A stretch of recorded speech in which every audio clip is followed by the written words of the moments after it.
Hello everyone, welcome platform of Fun Academy and welcome to the session of the special announcement of new recruitment from the DRDO। जैसा कि आप सभी के पास में आप सभी को पता है कि पूरे इंडिया के अंदर में वन ऑफ द बेस्ट जो रिसर्च ऑर्गेनाइजेशंस हैं उनके अंदर हमारे पास में DRDO भी आता है। तो आप लोगों की चॉइस के अंदर अगर हम लोग बात करते हैं तो मोस्ट जो आपके लिए अफोर्डेबल बोलिए या आपकी जो मोस्ट लाइक चॉइस जो होती है किसी भी स्टूडेंट की एज अ रिसर्च स्कॉलर के लिए that is the BARC. And second आप जो चूज करना चाहते हैं वो आप सभी के लिए होता है that is DRDO, ISRO and NPCIL। मतलब पूरे इंडिया के अंदर में 4 आपके पास ये बॉडीज ऐसी हैं जनरली जो PSUs से भी ऊपर कैटेगरी में आती हैं। मतलब ये वो बॉडीज है जनरली आप बोल सकते हैं ये डिफेंस सेक्टर पूरा कवर करती हैं और डिफेंस के लिए बहुत बड़ा रोल पे करती हैं। लाइक बार की बात करें चाहे NPCIL हो चाहे वो इसरो हो या DRDO हो, यहाँ पर जो भी आपको पोस्ट मिलती है वो साइंटिस्ट की पोस्ट मिलती है। And definitely this recruitment is also for the post of scientist B. तो जैसा कि लास्ट ईयर आपका भी रिक्रूटमेंट निकला था एंड रिक्रूटमेंट बार इन द जुलाई, बट इस बार थोड़ा रिक्रूटमेंट आपका पहले आ गया है and this is in the just end of May. Yes, तो आज हम बात करने वाले हैं DRDO के साइंटिस्ट बी की पोस्ट के लिए जिसका रिक्रूटमेंट हमारा गेट बेसिस पर होता है या नॉन गेट बेसिस पर होता है। आज इस क्वेश्चन का आंसर जानेंगे। फाइनल ईयर के स्टूडेंट्स एलिजिबल हैं या नहीं है, आज इस क्वेश्चन का आंसर जानेंगे। जितनी भी ब्रांचेस होती हैं तो मैकेनिकल हो, केमिकल हो, सिविल, इलेक्ट्रिकल, इलेक्ट्रॉनिक्स, इन सभी की जनरली हमारे पास स्पेशलाइज्ड डिसिप्लिन भी होते हैं, ठीक है ना। तो क्या वो ब्रांचेस के लाइक प्रोडक्शन के, लाइक पेट्रोकेमिकल के, पेट्रोलियम के, क्या ये स्टूडेंट्स एलिजिबल हैं या नहीं, ये सबसे बड़ा क्वेश्चन स्टूडेंट कम्युनिटी का होता है। इसका भी आंसर हम जानने वाले हैं आज।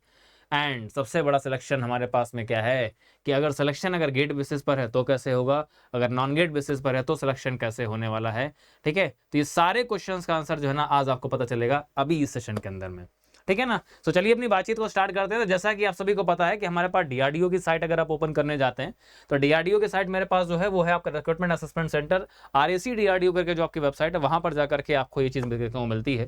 तो अभी रिसेंटली हमारा 2022 का रिक्रूटमेंट चल रहा था जिनके इंटरव्यूज अभी रिसेंटली फिनिश हुए हैं, ठीक है ना, जिनका हमारा शॉर्टलिस्टिंग किया गया, देन इंटरव्यू कॉलिंग किया गया, सारा आपका प्रोसीजर चल रहा था जिसका रिसेंट इंटरव्यूज अभी जनवरी या फरवरी में हुए हैं। और नेक्स्ट हमारे पास जो आपका था DRDO पहले ही आपका अनाउंस कर चुका था, गेट फॉर्म आने से पहले अनाउंस कर चुका था कि 2023 में the recruitment will be on the basis of GATE score, आपको अगर ध्यान होगा तो, ठीक है ना। सो उसी चीज को आगे फॉरवर्ड करते हुए DRDO ने अपने रिक्रूटमेंट जो है ना ओपन किया है। और ये सारा का सारा रिक्रूटमेंट अगर आप चेक करना चाहते हैं तो रिक्रूटमेंट हमारा एडवर्टाइजमेंट नंबर 145 है, रिसेंट एडवर्टाइजमेंट आपका निकला और ये अभी जस्ट आज ही निकला है, ठीक है ना। आज हमारा आपका रिलीज हुआ है, आपका जस्ट आफ्टरनून दोपहर 1 बजे रिलीज हुआ है। चलिए जरा एडवर्टाइजमेंट देखते हैं जरा एक बार क्या हमारे पास में है। एडवर्टाइजमेंट अगर आप ओपन करने जाते हैं तो साफ साफ यहाँ पर मेंशन किया है कि 181 टोटल नंबर ऑफ वैकेंसीज हैं। तो ये वैकेंसीज लास्ट ईयर कंपेरिजन में ज्यादा हैं या कम है? काफ़ी सारे स्टूडेंट्स जो है ना उनको डाउट होगा एक्चुअली, तो मैं आपको क्लियर कर देता हूँ कि ये वैकेंसीज हमारे पास लास्ट ईयर कंपेरिजन में थोड़ी सी कम है। लास्ट ईयर जो वैकेंसीज हमारे पास आई थी वहाँ पर हमारे पास एक्चुअली 2 सेंटर के लिए था, ठीक है ना। एक हमारे पास में आपका DRDO के लिए था, दूसरा हमारे पास में था आपका DTS के लिए था, ठीक है ना। 2 सेंटर्स के लिए वैकेंसीज लास्ट ईयर निकल करके आई थी। अगर आपको नहीं पता है तो आपको जो मैंने लास्ट ईयर जो मैंने सेशन लिया था वहाँ पर मैंने आपको पूरा मेंशन करके बताया था, ठीक है। तो ये वैकेंसी हमारे पास 181 वैकेंसीज ओपन होकर के आई हैं और ये पूरी की पूरी वैकेंसीज हमारे पास में जो है, एक मिनट रुकिए जरा, इसको एक काम करते हैं हम लोग डाउनलोड करके दोबारा से एक बार ओपन कर लेते हैं, है ना। So then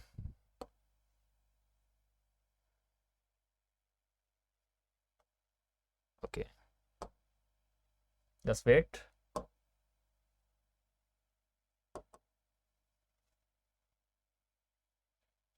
Yeah, that's fine.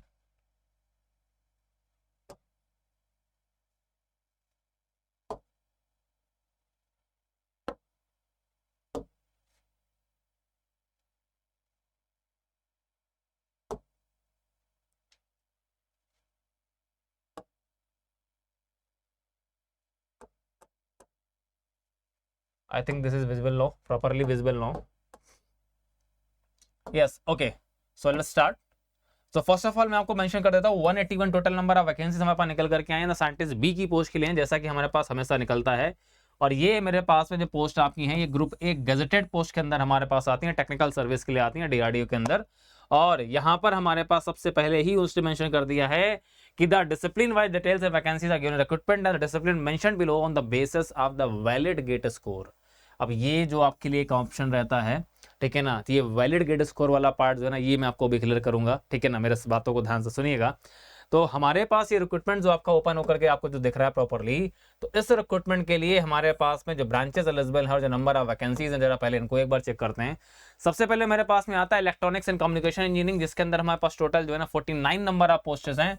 और यहाँ पर उसने साफ मेंशन किया है कि फर्स्ट क्लास बैचलर डिग्री आपके पास होनी चाहिए इलेक्ट्रॉनिक्स एंड कम्युनिकेशन के अंदर, एंड वैलिड गेट स्कोर आपके पास होना चाहिए पेपर कोड ईसी का, ठीक है ना। Equivalent acceptable subjects of essential qualification degree, मतलब हमारे पास जनरली क्या होता है कि आपका इलेक्ट्रॉनिक्स के अंदर कुछ स्पेशलाइजेशन सब्जेक्ट्स भी आते हैं, तो अगर आपके पास उनका डिग्री भी है तो भी ये जो है ना आपको यहाँ पर सिलेक्ट किया जा सकता है। लेकिन वो मैं आपको अभी लास्ट में बताऊंगा कि एक्चुअली हमारे पास में कौन कौन से इक्विवेलेंट सब्जेक्ट्स हैं जो इलेक्ट्रॉनिक्स एंड कम्युनिकेशन में, ठीक है ना। अगर आपके पास इसी का अगर पेपर कोड का अगर गेट स्कोर है और अगर आपका डिग्री अगर उस इक्विवेलेंट सब्जेक्ट में है तो भी आप ये फॉर्म फिलअप कर सकते हैं। तो वो लिस्ट मैं आपको बाद में मेंशन करूंगा, बाद में दिखाऊंगा अभी। सिमिलरली हमारे पास में क्या है, मैकेनिकल इंजीनियरिंग की अगर बात करते हैं तो मैकेनिकल के अंदर 44 नंबर ऑफ वैकेंसीज हैं। First class bachelor degree mechanical में होना चाहिए, गेट स्कोर में अमी कोड का आपके पास गेट स्कोर होना चाहिए। एंड सिमिलरली अगर बात करते हैं कंप्यूटर साइंस एंड इंजीनियरिंग के लिए, तो यहाँ पर हमारे पास में टोटल 34 नंबर ऑफ वैकेंसीज हैं। और यहाँ पर भी एसेंशियल क्वालिफिकेशन है फर्स्ट क्लास बैचलर डिग्री होना चाहिए, एंड पेपर कोड आपके पास सीएस का स्कोर कार्ड आपके पास होना चाहिए। ओके, एंड देन बात करते हैं इलेक्ट्रिकल इंजीनियरिंग के लिए, तो वहाँ पर 5 नंबर ऑफ वैकेंसीज हमारे पास में है। और जो आपके पास डिग्री है वो आपके पास इलेक्ट्रिकल इंजीनियरिंग का डिग्री होना चाहिए, और बस पेपर कोड जो है ना डबल ई का वैलिड स्कोर आपके पास होना चाहिए। Then material science engineering and metallurgical engineering की बात करते हैं, यहाँ पर 10 नंबर ऑफ पोस्ट हैं। और यहाँ पर आपके पास में जो है ना बैचलर डिग्री आपका मेटलर्जी से होना चाहिए या फिर इसके इक्विवेलेंट होना चाहिए। कौन सी इक्विवेलेंट हमारे पास में डिसिप्लिन है वो मैं आपको भी बता दूंगा लिस्ट के अंदर जाकर के। एंड आपके पास जो गेट स्कोर होना चाहिए वो एमटी का होना चाहिए, मेटलर्जिकल इंजीनियरिंग का आपके पास में गेट स्कोर होना चाहिए। Okay, now coming with the physics के अंदर हमारे पास में 10 नंबर ऑफ पोस्ट हैं, ठीक है। और यहाँ पर एसेंशियल क्वालिफिकेशन हमारे पास वही है, फर्स्ट क्लास डिग्री होना चाहिए और फिजिक्स का आपके पास में गेट स्कोर होना चाहिए। सिमिलरली केमिस्ट्री के अंदर 5 नंबर ऑफ पोस्ट हैं, फिर आपके पास केमिस्ट्री का गेट स्कोर होना चाहिए। And now coming with the chemical engineering, ठीक है ना। केमिकल इंजीनियरिंग के अंदर 5 पोस्ट हमारे पास में जनरल की हैं। अगर आप कैटेगरी वाइज अगर आप देखना चाहते हैं तो सबसे पहला जो कैटेगरी हमारे पास में है that is unreserved, then EWS, OBC, SC and ST है। 5 पोस्ट जनरल की हैं, 2 पोस्ट आपके पास में जो है वो ईडब्ल्यूएस की हैं, 3 पोस्ट आपके पास ओबीसी हैं, 2 पोस्ट एससी हैं, 1 पोस्ट एसटी की है। टोटल मिला के 13 नंबर ऑफ पोस्ट हैं। और केमिकल इंजीनियरिंग के अंदर मैं आपको आइडिया दे देता हूं कि ये जो पोस्ट हमारी हैं ये लास्ट ईयर से कम आई हैं। जो लास्ट ईयर टोटल पोस्ट आई थी वो 20 पोस्ट थी, जिसमें से हमारे पास 16 रेगुलर पोस्ट थी और 4 बैकलॉग पोस्ट थी। केमिकल इंजीनियरिंग में टोटल जो लास्ट ईयर पोस्ट थी वो 20 पोस्ट आई थी, लेकिन इस बार सिर्फ 13 पोस्ट हैं, तो ये पोस्टें लास्ट ईयर से कम हैं, ठीक है ना। तो टोटल अगर आप बात करने जाएंगे सभी ब्रांचेस को लेकर के, तो ओवरऑल वैकेंसीज भी हमारे पास लास्ट ईयर से कम मिल रही हैं। लास्ट ईयर वैकेंसीज हमारे पास थोड़ी सी ज़्यादा थी। एंड इसके साथ साथ हमारे पास केमिकल का बैचलर डिग्री होना चाहिए, गेट स्कोर केमिकल का होना चाहिए। लेकिन इसके अंदर भी इक्विवेलेंट सब्जेक्ट जो कि केमिकल इंजीनियरिंग में अप्लाई कर सकते हैं डीआरडीओ के लिए, बिकॉज काफ़ी सारे लोगों का क्वेश्चन होता है कि सर मेरी ब्रांच एलिजिबल है या मेरी ब्रांच की नहीं। तो आपको ये चीज़ का आंसर भी मैं आपको थोड़ी देर में देता हूँ, ठीक है। एंड इसके साथ साथ अगर मैं नेक्स्ट आपसे बात करता हूँ तो एरोनॉटिकल एंड आपके एरोस्पेस इंजीनियरिंग के अंदर 7 नंबर ऑफ पोस्ट हैं। और यहाँ पर हमारे पास वैलिड गेट स्कोर आपका एरोस्पेस इंजीनियरिंग का होना चाहिए। मैथमेटिक्स में सिर्फ 2 पोस्ट हैं, सिविल इंजीनियरिंग में सिर्फ 2 पोस्ट हैं, और यहाँ पर सिविल का गेट स्कोर आपके पास होना चाहिए। Okay, now coming with the तो total 181 total number of post हमारे पास ओपन होकर के आई हैं। और पहले मेंशन किया जा चुका है कि जितने भी लोग अभी फाइनल ईयर में हैं, जिनका भी एग्जाम्स हो रहे हैं, ये जस्ट हो गए हैं या होने वाले हैं, जो फाइनल ईयर रिपेयरिंग स्टूडेंट्स हैं ना, उन सभी लोग भी इस फॉर्म को फिलअप कर सकते हैं, लेकिन कंडीशन ये रखी गई है कि आपका फॉर्म क्लोज होने के बाद आपको 31 अगस्त तक का टाइम दिया जाएगा। आपके पास जो भी डिग्री या प्रोविजनल सर्टिफिकेट है वो 31 अगस्त तक आप डीआरडीओ की साइट पर जाकर के अपलोड कर पाएंगे। इसके लिए स्पेशल प्रोविजन रहेगा, वेबसाइट पर जाकर के आपका रिजल्ट या प्रोविजनल डिग्री सर्टिफिकेट आपको अगर मिलता है 31 अगस्त तक, तो आप जाकर के इसको अपलोड कर सकते हैं, ठीक है ना। तभी आपको कंसिडर किया जाएगा, तभी आपको कैंडिडेचर जो है ना वो कंसिडर किया जाएगा एज अ कैंडिडेट। तो इस चीज़ का खास ध्यान रखिएगा, 31 अगस्त तक आपके पास रिजल्ट होना चाहिए, प्रोविजनल डिग्री होना चाहिए, और उसको आपको वेबसाइट पर जाकर के अपलोड करना रहेगा, ठीक है ना। एंड तो ये ध्यान रखिएगा कि इक्विवेलेंस सर्टिफिकेट आपके पास होना ही चाहिए किसी भी कंडीशन पर। फर्स्ट क्लास इक्विवेलेंट 60% मार्क्स दिया गया है, और अगर आपका सीजीपीए क्राइटेरिया है तो आपका लेस देन 6.75 से नीचे नहीं होना चाहिए, या फिर आपके जो भी यूनिवर्सिटी के नॉर्म्स हैं उसके अकॉर्डिंगली ये ध्यान रखिएगा जो फर्स्ट क्लास डिग्री है वो कितने परसेंट में आपके डिग्री में यूनिवर्सिटी में रहता है। अनरिजर्व्ड के लिए जो मैक्सिमम एज है वो 28 ईयर्स लिया गया है, और साफ साफ लिखा गया age on closing date of advertisement. मतलब अभी हमारा जिस दिन से लिंक एक्टिवेट हो गया फॉर्म फिलअप करने का, उससे 21 दिन बाद हमारे पास क्लोजिंग डेट रहता है, 21 दिन का टाइम रहेगा। तो जब भी हमारा पास ये लिंक एक्टिवेट होगा उससे 21 दिन, तो क्लोजिंग डेट में आपका एज 28 ईयर्स होना चाहिए, ठीक है ना। अगर आप 28 ईयर्स जस्ट कंप्लीट होने वाला है तो आप ये फॉर्म फिलअप कर पाएंगे। ओबीसी नॉन क्रीमिलियर के 31 ईयर्स है, रिलैक्सेशन ऑलरेडी उन्होंने इंक्लूड कर दिया है। SC/ST के अंदर 33 ईयर्स है, ठीक है ना। तो 10 ईयर्स का रिलैक्सेशन फिजिकली चैलेंज के लिए है। अपर एज लिमिट के लिए 5 ईयर का है, जो सेंट्रली गवर्नमेंट एम्प्लॉइज हैं उनके लिए है। और पूरा का पूरा जो पोस्ट हमारे पास में है नेशनल आपके इंडियन कैंडिडेट्स के लिए है। RAC की वेबसाइट पर जाकर के आपको पूरा का पूरा फॉर्म फिलअप करना रहेगा, इसी वेबसाइट पर आपको लिंक ओपन होकर के आएगा। और दूसरा सबसे बड़ा चीज़ ये है कि यहाँ पर आपके पास में जो भी हमारे पास में जो आपका कैटेगरी है, तो उस कैटेगरी के अंदर जो है ना आपको अपना जो इंटीमेशन लेटर है, ठीक है, तो जो भी आपका कैटेगरी सर्टिफिकेट है उसको जरूर लेकर के आना है। और इसके साथ साथ में जो candidates will need to bring the intimation copy of the letter of the time of interview, वो आपको लेकर जाना रहेगा। और दूसरा ये है कि आप लोग को ये जरूर ध्यान रखना है कि आपके लिए जो वैलिड ग्रेड स्कोर रखा गया है, ध्यान रखिएगा जरा, तो वैलिड ग्रेड स्कोर आपका रखा गया दैट इज 3 ईयर्स का। बिकॉज आपको पता है कि जिनके पास भी 22 का ग्रेड स्कोर है, ठीक है ना, वो भी इस फॉर्म को फिलअप कर सकते हैं। जिनके पास 23 का ग्रेड स्कोर है वो भी इस फॉर्म को फिलअप कर सकते हैं। एंड जिनके पास भी हमारे पास में क्या है 21 का ग्रेड स्कोर है वो भी इस फॉर्म को फिलअप कर सकते हैं। लास्ट ईयर भी डीआरडीओ ने जो फॉर्म ओपन किया था वहां पर भी उसने क्लियरली मेंशन कर दिया था कि 20, 21, 22 का ग्रेड स्कोर होना चाहिए। इस बार हमारे पास 21, 22 और 23 का ग्रेड स्कोर जिनके पास भी है वो इस फॉर्म को फिलअप कर सकते हैं, ठीक है ना। तो ये चीज़ अभी उसने मेंशन नहीं की है, अभी दोबारा से अगर ये चीज़ अगर वो अपडेट करेगा, बिकॉज अगर लास्ट ईयर का आप रिक्रूटमेंट फॉर्म अगर ओपन करके देखना चाहते हैं डीआरडीओ की वेबसाइट पर, तो वो भी मैं एक बार आपको जस्ट ओपन करके दिखा देता हूँ, ठीक है। एक बार मैं आपको जस्ट ओपन करके शो कर देता हूँ। लास्ट ईयर हमारे पास में 3 ईयर का जो ग्रेड स्कोर था वो वैलिड था, ठीक है। तो इस बार भी हमारे पास में 3 ईयर का ग्रेड स्कोर आपके पास वैलिड रहने वाला है। तो उसके लिए प्रॉपर तरीके से आप खुद को रेडी रखिएगा, ठीक है। आपके पास अगर ऐसा कुछ भी है तो आप लोग इस फॉर्म को फिलअप कर पाएंगे। ये मेरे पास आपके पास साइंटिस्ट बी की पोस्ट के लिए लास्ट ईयर जो रिक्रूटमेंट निकला था 6 जुलाई इसका लास्ट स्टार्ट डेट था, और उसने साफ साफ यहाँ पर मेंशन किया था कि मेरे पास में इस फॉर्म को फिलअप करने के लिए 630 नंबर ऑफ वैकेंसीज मेरे पास लास्ट ईयर निकल करके आई थी। तो लास्ट ईयर कंपेरिजन में इस बार वैकेंसीज कम निकल करके आई है, मैंने पहले ही आपको मेंशन कर दिया है। डीएसटी मेरे पास 8 वैकेंसीज थी, और डीआरडीओ के अंदर और आपका एडीए के अंदर अलग अलग नंबर ऑफ पोस्ट यहाँ पर निकाली गई थी। और उसने यहाँ पर मेंशन किया था हमारे पास में जो ग्रेड स्कोर आपका रखा था उसने, वो हमारे पास 20, 21 और 22 का रखा था। उसने लास्ट में ये चीज़ मेंशन किया था।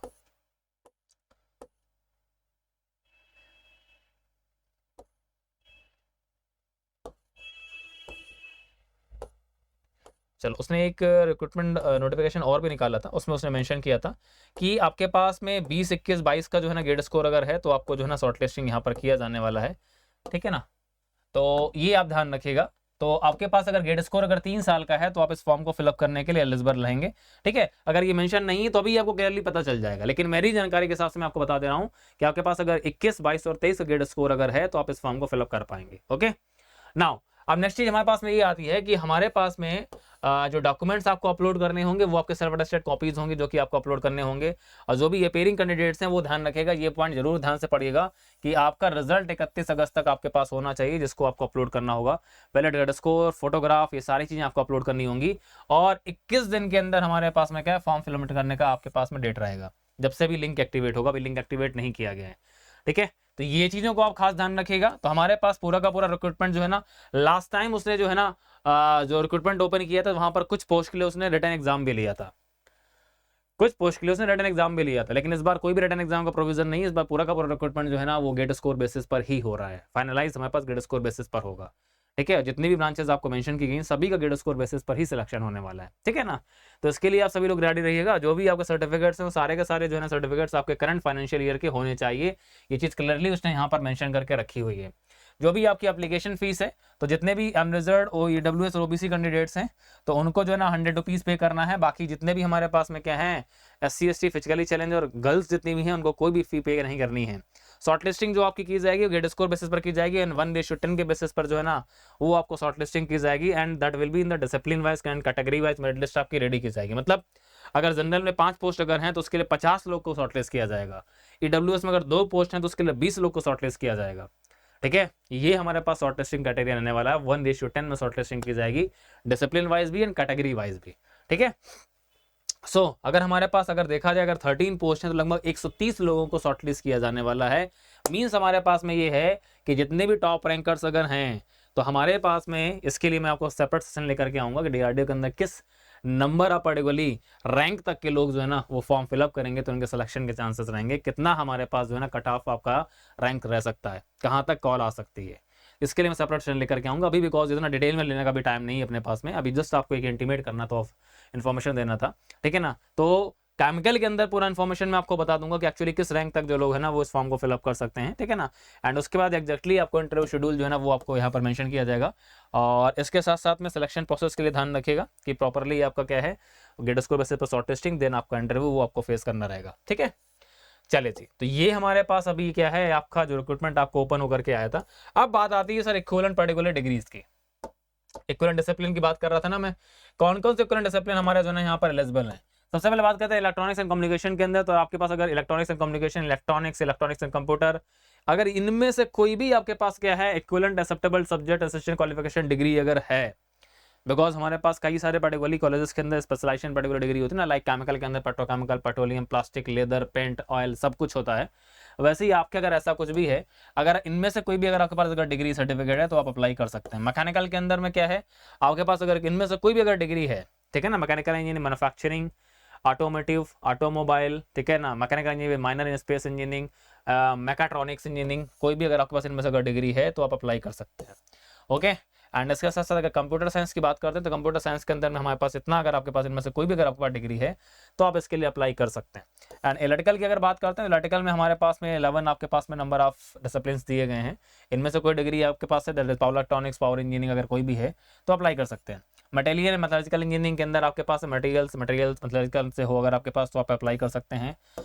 एंड फिजिक्स के अंदर हमारे पास में क्या है, फिजिक्स के अंदर भी engineering physics, computational physics, solid state physics, applied physics, ये सारे आ जाते हैं। केमिस्ट्री के अंदर भी हमारे पास अगर इनमें से कोई भी डिग्री आपके पास है तो भी अप्लाई कर सकते हैं। केमिकल वालों की जरा बात कर लेते हैं। केमिकल के अंदर में आपका डिग्री अगर केमिकल इंजीनियरिंग मेंशन है तो अप्लाई करेंगे ही। अगर आपके डिग्री में केमिकल टेक्नोलॉजी मेंशन है, ध्यान से सुनिएगा, आपकी डिग्री में अगर केमिकल टेक्नोलॉजी मेंशन है, ब्रैकेट में कुछ अगर लिखा है लाइक पेट्रोलियम, पेट्रोकेमिकल, तो आप अप्लाई कर सकते हैं। आपकी डिग्री में केमिकल वर्ड लिखा होना चाहिए, इतना ध्यान रखिएगा। ठीक है ना, केमिकल टेक्नोलॉजी लिखा है, केमिकल इंजीनियरिंग लिखा है, लेकिन ब्रैकेट में कुछ लिखा है, देन यू आर एलिजिबल, आप अप्लाई कर सकते हैं। Okay, then chemical plant engineering, applied chemical and polymer technology है, polymer science and chemical technology अगर आपके पास है तो भी अप्लाई कर पाएंगे। केमिकल साइंस एंड टेक्नोलॉजी है, any other relevant discipline with qualified degree which mentions chemical as the main discipline.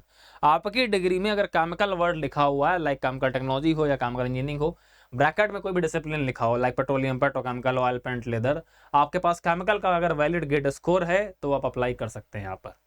ठीक है, ये ध्यान रखिएगा, ये DRDO ने आपको सहूलियत दे रखी है, इस चीज़ का ध्यान रखिएगा। बाकी एरोनॉटिकल के अंदर आपके पास में क्या है, अगर इनमें से कोई भी आपके पास डिग्री है तो आप अप्लाई कर सकते हैं। मैथमेटिक्स के अंदर आपके पास अगर इनमें से कोई भी है तो आप अप्लाई कर सकते हैं। ठीक है, तो ये ध्यान रखिएगा। सिविल में अगर आपके पास इनमें से कोई भी अगर एक है तो जो है ना आप अप्लाई कर सकते हैं। तो ये हमारे पास में जो आपके जो डिसिप्लिन थे, जो स्पेशलाइज्ड डिसिप्लिन थे, अगर इससे अगर आपके पास डिग्री है तो भी आप DRDO के लिए अप्लाई कर सकते हैं। तो यहाँ पर 181 नंबर ऑफ पोस्ट के लिए प्रॉपर तरीके से पूरा का पूरा सिलेक्शन गेट स्कोर बेसिस पर होने वाला है। तो आप कमर की पेटियां कस लीजिए। रीजन ये है कि जैसे मैंने बोला था कि आपका जॉब द सीजन चालू हो चुका है, बैक टू बैक वैकेंसीज निकल करके आ रही हैं। अभी आपके लिए सबसे बड़ी जो वैकेंसीज होती हैं लाइक IOCL, HPCL और ONGC, ठीक है ना, एंड MRPL, भेल का रिटर्न अभी भी बाकी है आप सभी के लिए। तो बहुत सारे एग्जाम्स आपके जो है ना 2023 के अंदर निकल करके आने वाले हैं। जस्ट खुद को प्रिपेयर करके रखिए, रेडी करके रखिए। सीपीसीबी के लिए ऑलरेडी आपने नोटिफिकेशन मेरा देखा होगा, अगर नहीं देखा होगा इसी चैनल पर जा करके या अपने चैनल पर जाकर के आप विजिट कर सकते हैं। सीपीसीबी का डिटेल जो अपडेट आया है वो भी मैं आपको ऑलरेडी मेंशन कर चुका हूं, तो उसको भी जाकर के आप एक बार विजिट कर सकते हैं। तो गाइस अभी आपको पता चल चुका है, आपका अभी बार के इंटरव्यूज चल रहे हैं, एनपीसीआईएल के इंटरव्यूज स्टार्ट होने वाले हैं, सीपीसीबी का रिटर्न होने वाला है। कुल मिलाकर के जितना भी चीजें आपको मिल रही हैं सारा का सारा जो सिलेक्शन होए वो आपका सिर्फ और सिर्फ गेट के प्रिपरेशन से ही आपका फिनिश होता है। मतलब कुल मिलाकर के एक सादे सब सदे सब सादे सब जाए, आप एक को पकड़ लीजिए, अगर आप गेट को पकड़ लीजिए तो गेट के बेसिस पर ही आपके सारे के सारे एग्जाम जो है ना वो क्लियर होते दिखाई पड़ते हैं। तो आपके पास अभी भी मौका है, जो बचे हुए आपके जो 9 महीने हैं ना इनको अच्छे से यूटिलाइज करिए। हमारे साथ अपनी जर्नी आप स्टार्ट कर सकते हैं। आपको हमारे साथ जर्नी स्टार्ट करने के लिए सिंपली कुछ नहीं करना है, आपके पास अभी कल तक का एक ऑफर अवेलेबल है जहां पर आपको फ्लैट 20% ऑफ मिल रहा है। इनमें से कोई भी आप प्लान चूज कर सकते हैं प्लस आइकॉनिक में से, ठीक है ना, और उस ऑफर के साथ आप मूव कर सकते हैं जो भी आपको बेस्ट लगता है। मेरा कोड अप्लाई कर लेंगे, SK100 मेरा कोड है और यहाँ से प्रॉपर तरीके से आप मूव कर पाएंगे। एंड कल से मैं एक आपके लिए न्यू सब्जेक्ट लेकर के आ रहा हूँ प्लस प्लेटफॉर्म पर, that is heat transfer operation at the 7 PM। And chemical reaction engineering का सेकंड पार्ट कल साइलेंसर लेकर के आएंगे रात को 9:15 बजे से। तो आप हमारे साथ प्रॉपर तरीके से इन 2 सब्जेक्ट के साथ अपनी जर्नी स्टार्ट करिए और फील करिए कि एक्चुअली गेट के साथ में आपको क्या क्या मिल सकता है, कितने सारे आपके जो है ना अपॉर्चुनिटीज ओपन होती हैं गेट के थ्रू। तो आज के लिए डीआरडीओ का जितना भी इंफॉर्मेशन आपको मिला है, अभी रिसेंटली डीआरडीओ ने एक वैकेंसी और निकाली थी जो हमारे पास मैमटेक के लिए थी, वो भी मैंने आपको अपडेट किया था। ऐसी बहुत सारे पोस्ट जो है ना जो भी ये निकल करके आती हैं किसी पीएसयूज एंड नॉन पीएसयूज के अंदर, वो मैं आपको अपडेट करता रहता हूँ। बस आप लोग का सिंपली सी एक टास्क है कि अपनी स्टडीज़ को इस लेवल पर लेकर के चलिए ताकि आपके लिए किसी भी इंटरव्यू को क्रैक करना आपके लिए टफ ना हो। अपने फैकल्टीज़ को प्रॉपर फॉलो करिए, उनके कॉन्सेप्ट्स को प्रॉपर फॉलो करिए और आपके गेट के सिलेबस के बेसिस से ही आपके सारे एग्जाम्स क्लियर हो जाते हैं, ठीक है ना। सो आने वाले किसी भी आपके एग्जाम के लिए आप सभी को ऑल द बेस्ट, चाहे आप बार का इंटरव्यू देने जा रहे हो या एनपीसीआईएल देने जा रहे हो या आप सीपीसीबी का रिटर्न देने जा रहे हो, मेरी तरफ से आप सभी को बेस्ट विशेस। और ऐसे ही जो है ना अपनी प्रिपरेशन आप करते रहिए और हमारे साथ में बहुत सारी अपडेट्स के लिए कनेक्ट रहिए। So thank you everyone, good bye, all the best and let's crack it.